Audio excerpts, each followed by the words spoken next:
Girlfriend is pregnant even though I have a vasectomy. My girlfriend and I were in Vegas this weekend, just enjoying a quick getaway. It was hot, like Vegas hot, and she barely drank any water the entire day. Eventually, she fainted. Scared the hell out of me. We rushed her to the hospital. Thankfully, it wasn't anything serious, just dehydration. But during the blood work, the doctors came back with something else. She's pregnant, 5 weeks along. And here's where it gets weird. And I mean movie plot twist weird. Just hours earlier, we were joking around with our group that maybe she was pregnant. She was a little late, and I jokingly said, "If you are, I'll need a DNA test. Remember, I've had a vasectomy." She laughed. Everyone laughed. But now, no one's laughing. Because yeah, she's pregnant. And I'm sitting there thinking, this can't be mine. I've had a vasectomy. Years ago. And even then, I pull out. I'm not saying it's 100% foolproof. But this is a 1 in a million shot.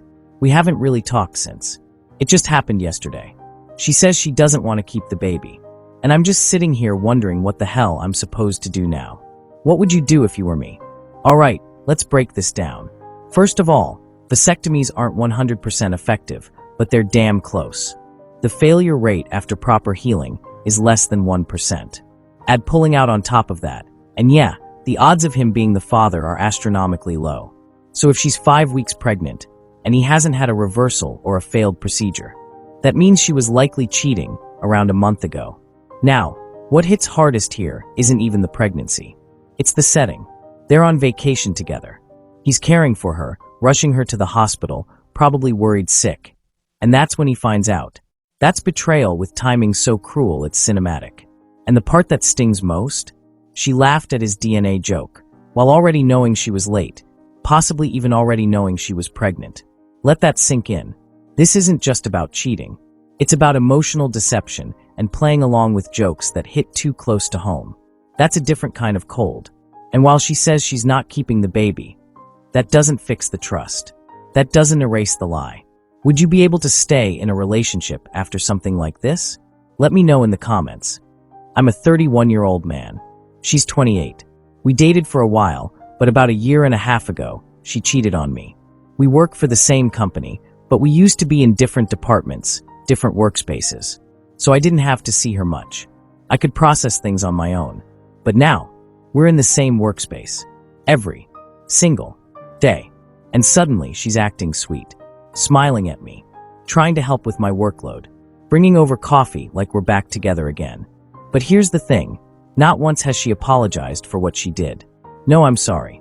No explanation. Just this vibe like she's hoping I forgot all about it. Lately, I've been getting these thoughts. Dark ones. I keep thinking, what if I did date her again? Not because I want her back, but because maybe she needs to feel what I went through. Maybe I lead her on, then walk away. Make her feel the same betrayal, the same confusion, the same loss. I know it's not right. I know it won't help me heal. But I can't shake the thought that she's never felt the pain she causes. That she just floats from guy to guy, playing with emotions and walking away like nothing happened. And now she's smiling at me like we're good.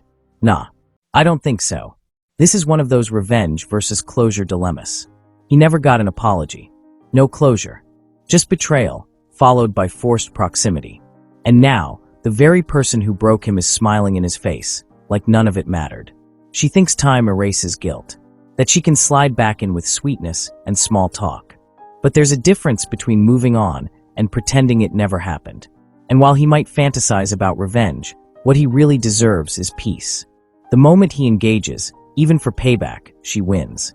She gets his attention, his emotions, his time. The real power is walking past her with the same silence she gave him when she cheated, and never looking back. My wife of 12 years left me.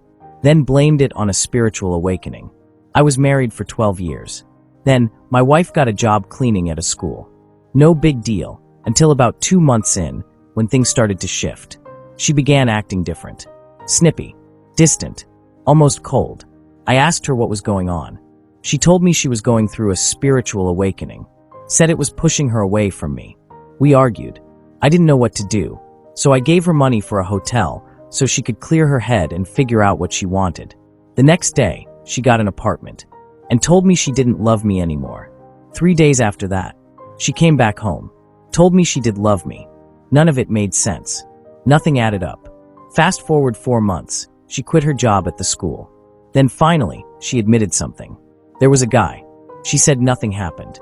Swore it was just some unspoken attraction. Claimed they never even talked. They just looked at each other. Thought about contacting him, but didn't. I pressed her for months. She eventually said she had delusions, blamed her mental health. But I wasn't buying it. So I reached out to the guy myself. He claimed he didn't even know her. But then I found a group photo. There they were, close together, standing side by side. He also had the nerve to ask if we were even married.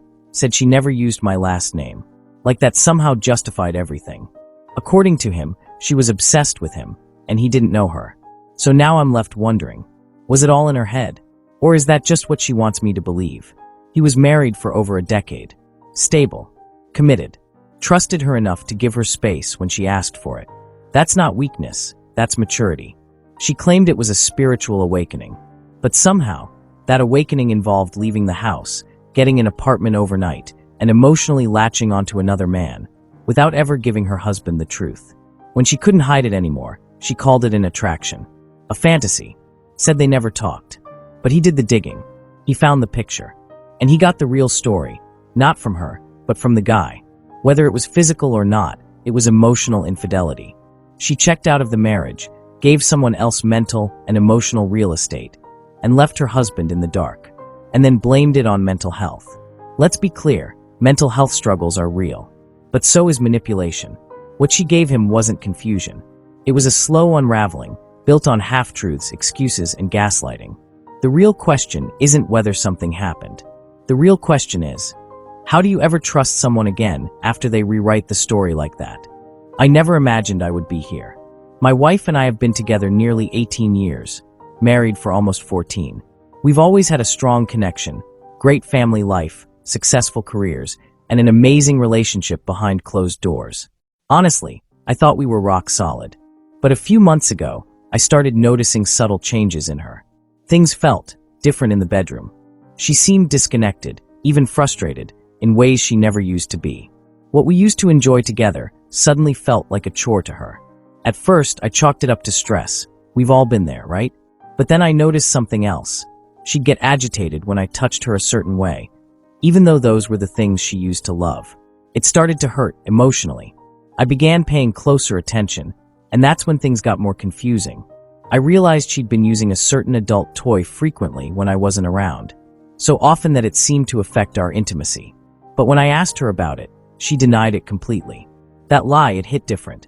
I've always supported her freedom. Self-pleasure wasn't an issue. But hiding it, lying about it, and even taking photos of the drawer to cover her tracks? That's what raised a red flag. I started connecting the dots. Her phone location, which we shared for simple day-to-day things, had been turned off multiple times. She claimed our 6-year-old accidentally did it. But really? That doesn't add up. Then came the real gut punch. By sheer accident, I found an old voice recorder that had fallen out of my gym shorts, one I used for work. I went to delete some files and instead heard something. 2 car doors, a man groaning, then unmistakable sounds of something deeply intimate happening. Not just suggestive, explicit. I played it over and over. I knew what I heard. I sent her a message, not accusing, but letting her know I'd heard something that deeply disturbed me. She came home in a panic, but she refused to even listen to the audio. That shook me. If she were innocent, wouldn't she want to clear things up? I messed up and accidentally deleted the file. But I still couldn't let it go. We went on a trip together, and she was unusually eager to move forward, to pretend everything was okay.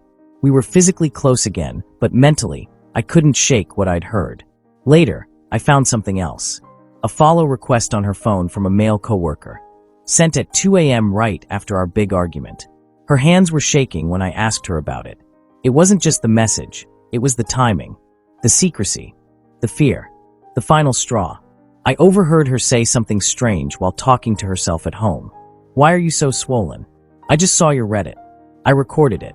When I played it back for her, she denied it completely. First she said someone sent it to me, then that I was making things up. She refused to listen. She exploded, screaming, crying, punching pillows.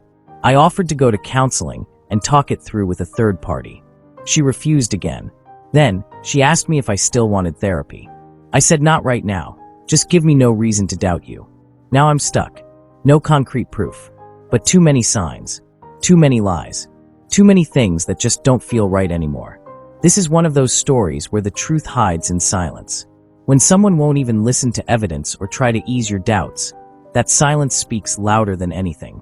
You don't need a smoking gun to know when something's broken, especially when your gut, your heart, and your logic all agree. From her perspective, it might seem like she's overwhelmed, maybe struggling with guilt, fear, or even denial. But if she really wanted to rebuild trust, she would face the hard questions. Not run from them. Not gaslight. Not explode at every attempt to find clarity. Did I sleep with a married woman? I don't usually post online like this, but something happened over the weekend that's been eating at me. I'm 23, and I met this woman at a bar, 25 years old. We hit it off right away. She was magnetic, confident, and quick to let me in on something deeply personal. She was in the middle of a divorce. She explained that she'd been with her husband since they were teenagers. They basically grew up together, and it felt like marriage was expected just because of the history. I didn't want to pry too much. I was more focused on getting to know her, not the baggage. Honestly, I didn't want to press her. I liked how we were vibing, and I didn't want to be another guy dissecting her past. As the night went on, the chemistry only intensified. She came along with my friends and me to another bar, and things escalated physically, in front of just about everyone there. Not subtle. Eventually, we all ended up back at my friend's place, including her best friend, who was also busy with one of my guys. At some point, she and I slept together. Might have been before or after the conversation that followed. I had a few drinks, not going to lie. That's when things turned strange. She told me, repeatedly, that we'd never see each other again. She kept calling me a baby because of the 2-year age gap, which wasn't even that serious. Then she said she had too much baggage, that I didn't want any part of what came with her life. I pushed back, not in a clingy way. I just wanted her to know I was open to more, because the connection felt real. I mean, we weren't just making out and talking shallow. We shared real things, the kind of late-night truths that most people guard tightly. Fears, doubts, deep thoughts, and it felt refreshing, like something I hadn't had in a long time. But her mind was made up. Around 5 a.m., she said she needed to go. Her friend was finally ready to leave too, so I drove them home. Before she got out of the car, I made one last quiet appeal. Told her if she ever changed her mind, I'd be here. She smiled, maybe even appreciated the moment, but nothing changed. She didn't respond to my message afterward, and she declined my follow request on socials. That's when it hit me. Was she still married? Like actually married, not separated like she said? Did I get used for one night of escape? Maybe the baggage she mentioned was the truth she didn't say aloud. Or maybe that was all she wanted, just one night of feeling free. I don't regret the night, but I can't stop wondering if I was part of something bigger, something hidden. This guy sounds grounded for 23. It's clear he wasn't just looking for a quick hookup. He picked up on the emotional weight she was carrying and handled it maturely. Honestly, props for not pushing her when she gave signals she was done. Her behavior's tough to decode. On one hand, she may have genuinely been in a rough emotional space, post-separation or still married, maybe seeking comfort in chaos. But calling him a baby, shutting the door so hard, and denying his social follow suggests she had walls up long before that night. A lot of people underestimate how powerful trauma, secrecy, or rebound guilt can be, especially when it comes to situations involving emotional limbo like separation or divorce. It's possible she just wanted to feel in control for a night, or she was chasing closure without giving it to herself, or to him. What do you think? Was she still married and hiding it? Or just emotionally burned and not ready for anything more? Let me know in the comments. I caught my father cheating again. I didn't mean to find out this way. It was a mistake on my part, just a mistyped word, a slip-up during a conversation. But that was enough for my father to confess that he'd done it again. He cheated. Years ago, he had already broken that trust once. That first betrayal tore through our home like a storm. My mom and I, we forgave him. We tried, at least.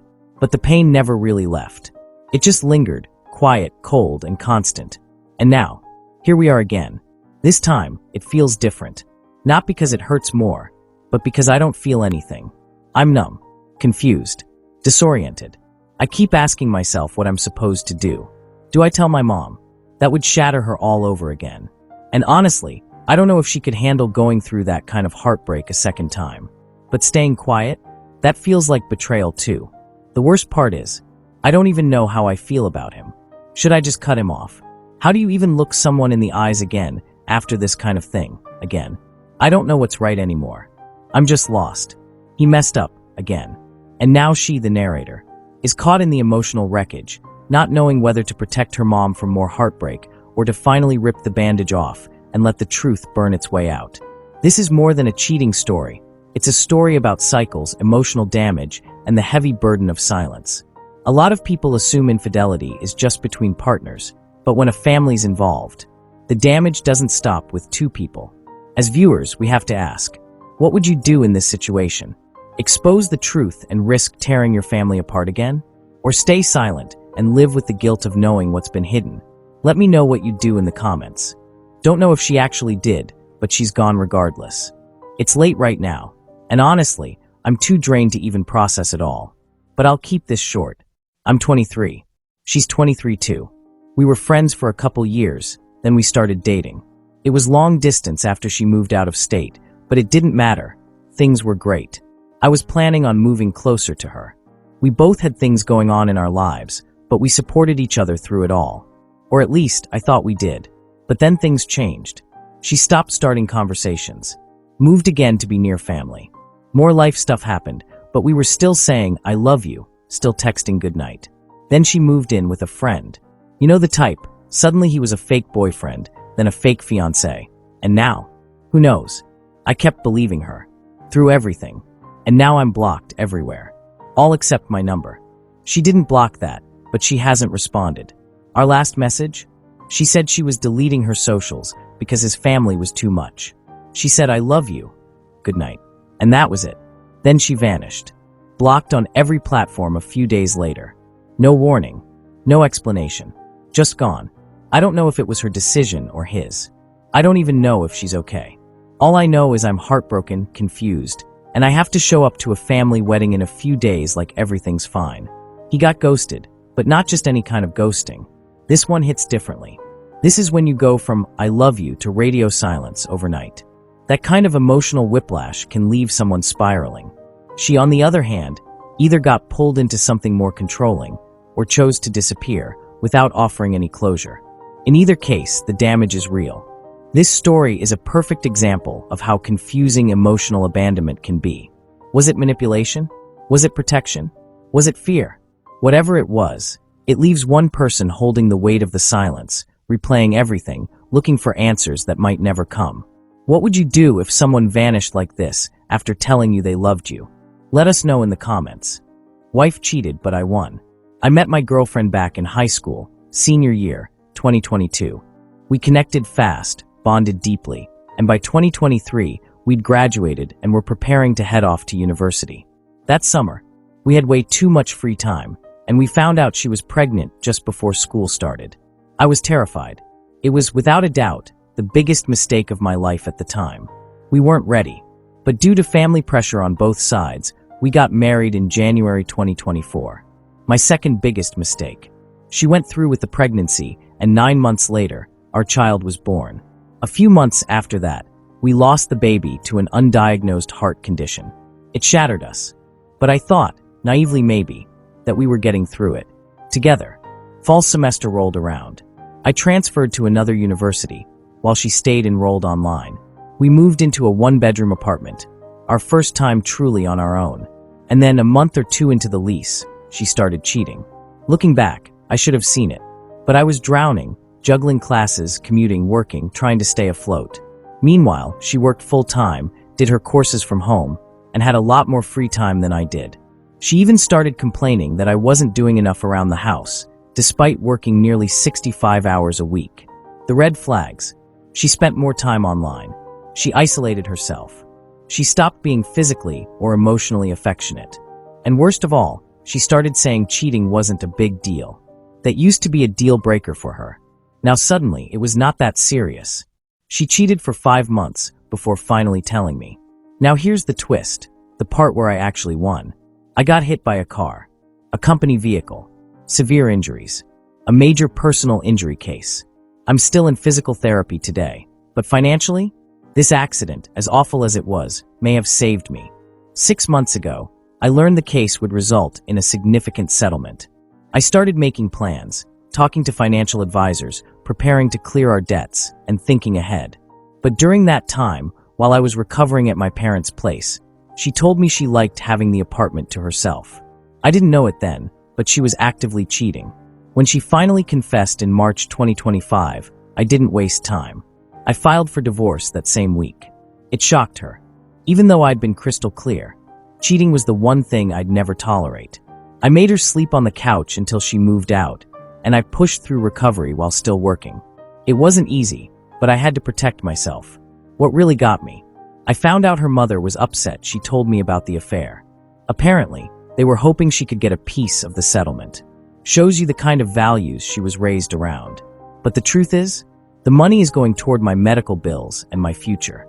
There was never a chance she'd touch a cent. I filed an uncontested divorce. And from what I've heard, she was seeing other guys within 2 weeks of moving out.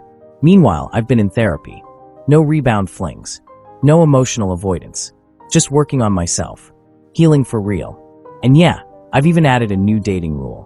Don't date anyone who brags about not taking their meds. There's a difference between pain and power.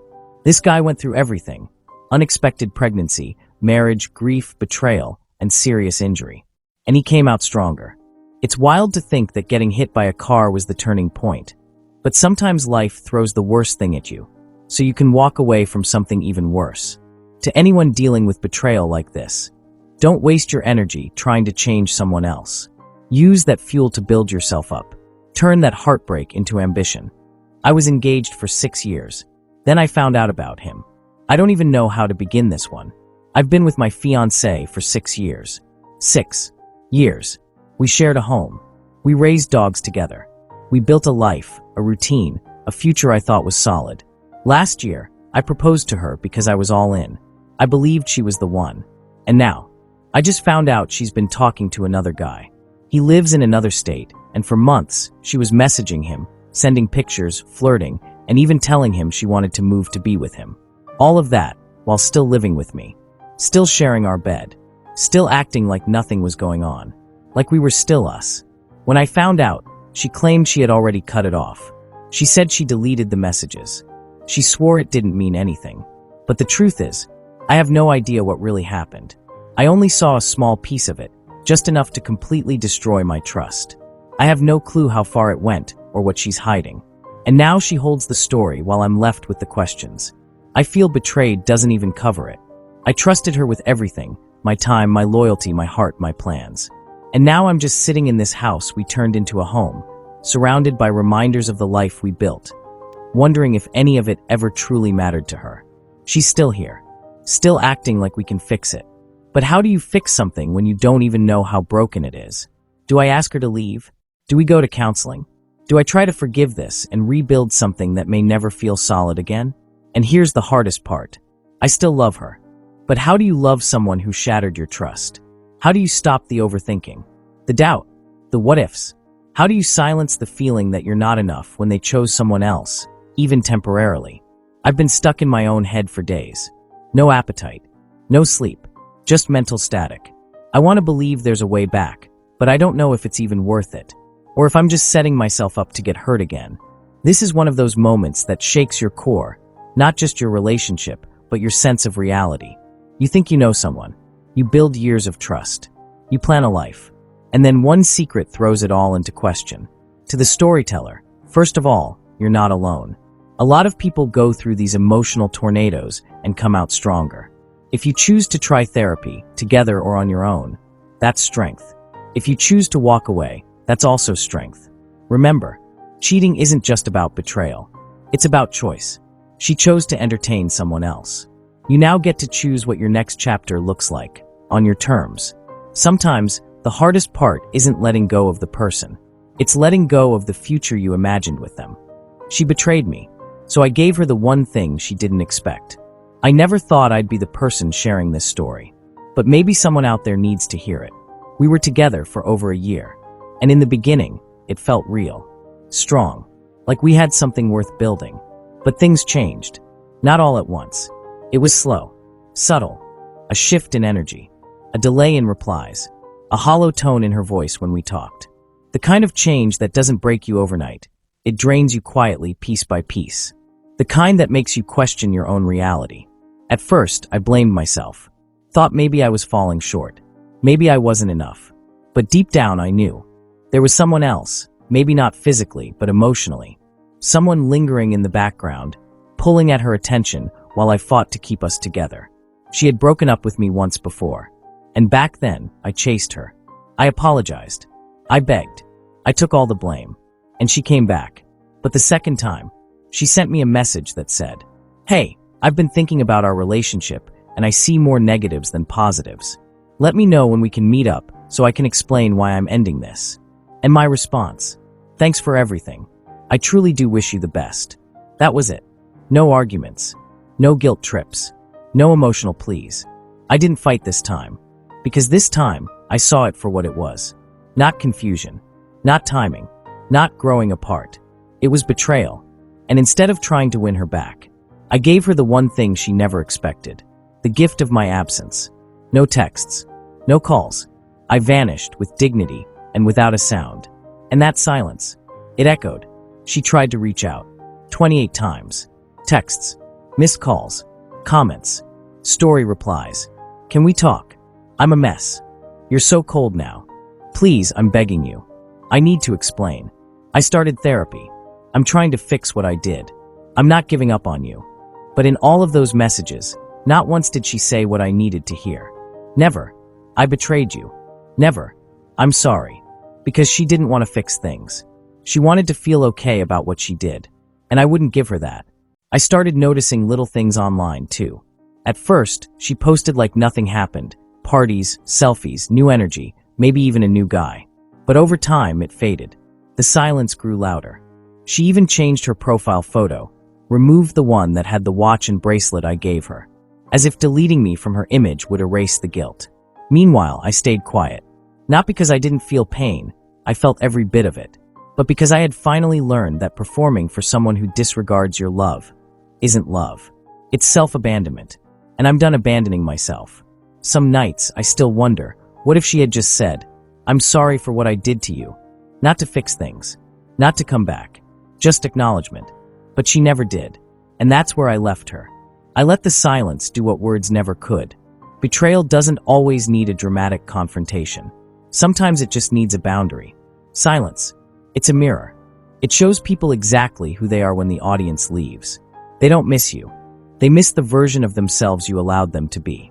And the truth, real power, is emotional discipline. It's not reacting, even when everything inside you wants to. I didn't win. I just stopped losing. So if you've been betrayed, don't chase closure from the person who shattered you. Let your silence say the goodbye they never earned. Because sometimes, the most powerful closure isn't a confrontation. It's just no response at all.